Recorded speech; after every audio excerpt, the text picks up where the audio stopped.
for all the reasons that progressives bought that the laptop was fake, I bought that it was fake. So then when you realize that it was real and that everything in that New York Post story on October 14th, 2020 was accurate, I started seeing stuff in the emails. The thing that really freaked me out was this thing that Aspen Institute, it's called a tabletop exercise, and it was actually a Zoom call to role play how to deal with a Russian hack and leak around Hunter Biden. This is like in June of 2020. So this is like months before months before Rudy Giuliani gets the laptop, but before Rudy Giuliani gives the laptop to New York Post. Why in the hell is Aspen Institute holding a tabletop exercise to pre-bunk? Basically, they are training or brainwashing all these journalists. And I mean, it's CNN, New York Times, Washington Post, Wikimedia Foundation, the Wikipedia folks, the networks, all of the social media companies, all coming together to be like, okay, well, if something is leaked, then we should not cover it in the way that journalists have traditionally covered it. Meanwhile, Stanford University, a few months earlier, had put out a report saying reporters should no longer follow the Pentagon Papers principle. Well, the Pentagon Papers, of course, is this famous episode. It was Steven Spielberg made a whole movie about it, where the Washington Post and New York Times published these internal Pentagon documents showing that the U.S. government was losing the war in Vietnam, right? This is Daniel Ellsberg, and he just releases it. He steals these documents. He breaks the law, steals these documents, gives them to the newspapers. The newspapers publish them. It's this kind of incredible moment in American journalism where we are like, the First Amendment gives these newspapers the right to publish hacked, so-called hacked, but leaked information. And here you have Stanford University, Aspen Institute saying, oh, no. That's all. We should stop doing that. Journalists should no longer write about leaked information in that way. Instead, we should focus on the person who leaked it. So it really sent chills up my spine. It was the creepiest thing I'd ever seen. And this is, of course, you got to remember, Aspen Institute is funded by the U.S. government. Yeah. Stanford's funded by the U.S. government. So this is, people go, oh, well, you're just, one of the responses we've got is they go, oh, you're just talking about, content moderation by private companies. No, we're talking about U.S. government-funded organizations. You can't, if the U.S. government is censoring information, that's obviously a violation of the First Amendment. But if the U.S. government is funding somebody else to censor information, that's also a violation of the First Amendment. You can't indirectly, it's still a violation if you're funding somebody to demand censorship. So that was quite a steeplechase, but there's a lot here. I mean, it's a lot of people, a lot of institutions, a lot to unpack, and that was part of the reason I wanted to reach out and be like, I need a Joe Rogan session to just kind of go through it all. Yeah, well, I'm very happy to provide that. Here's the question: obviously the laptop would harm the Hunter Biden laptop would harm Joe Biden, obviously, and if that story got out, who knows how many people would have voted the other way. Is this a direct result of the things that Trump said when he was in office that went against the intelligence community? Like, how did they decide?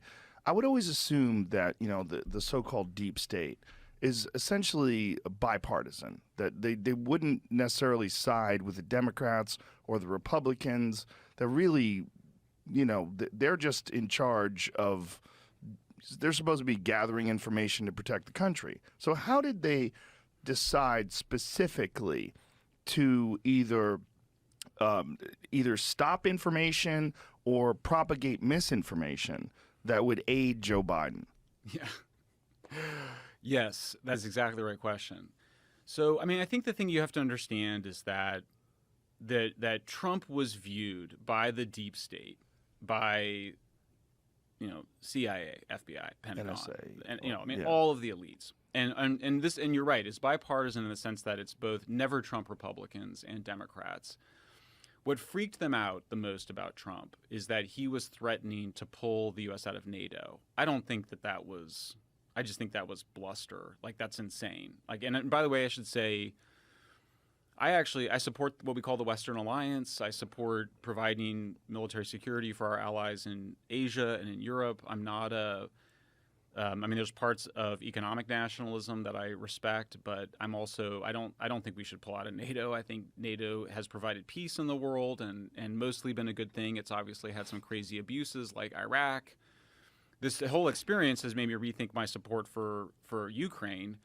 But I think it's important to understand that Trump terrified the deep state and the national security establishment. So did Brexit. There's a sense in which you had a guy on here named Peter Zion who wrote this book called, this really apocalyptic book about how the world is going to fall apart. And his whole argument, which I don't agree with, I think he's brilliant, but the book is, I think the argument's wrong.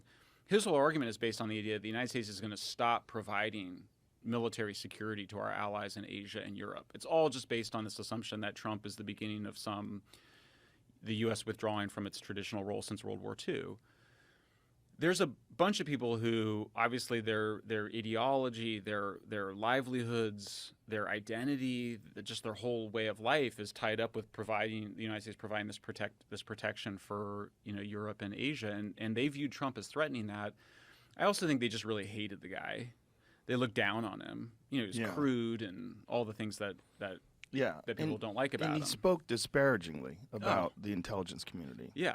I mean, which is crazy. Absolutely. He was against the war in Iraq. He was different. He was a nationalist Republican. And what's so interesting is that, if you read people like, people on the left, like Noam Chomsky and others who have been critics of U.S. or Glenn Greenwald, who are critics of, and I think Matt Taibbi, critics of U.S. government, military invasions around the world since World War II. I mean, we've overthrown many governments, right? Iran, Chile, Guatemala, and what the pattern is that these are places where nationalists, sometimes socialists, but often just nationalists who are trying to control their economies and they didn't want foreign interference, were coming to power. And the U.S. government would see that as a threat to providing, to having this liberal global order, as it's called. And so they saw Trump as an existential threat to this post-war liberal order, and they needed to, they viewed social media as the means to his power, which I think was exaggerated. So on the one hand, they saw a threat. I think they also saw an opportunity. The war on terror, we won. I mean, huge victory. I mean, it's shocking how successful it was in some ways. So you have a bunch of people that suddenly need something to do. So there's a lot of motivations there. And then you also have the guys that lost the Hillary campaign. John Podesta, he was her chair of her campaign. He runs the most powerful, progressive, frankly, propaganda organization in the world, or at least in the United States, the Center for American Progress. They were looking also for some reason, someone to blame for their own failures, for the dislikability of Hillary. And so there was just a lot of motivations to try to get control over social media platforms.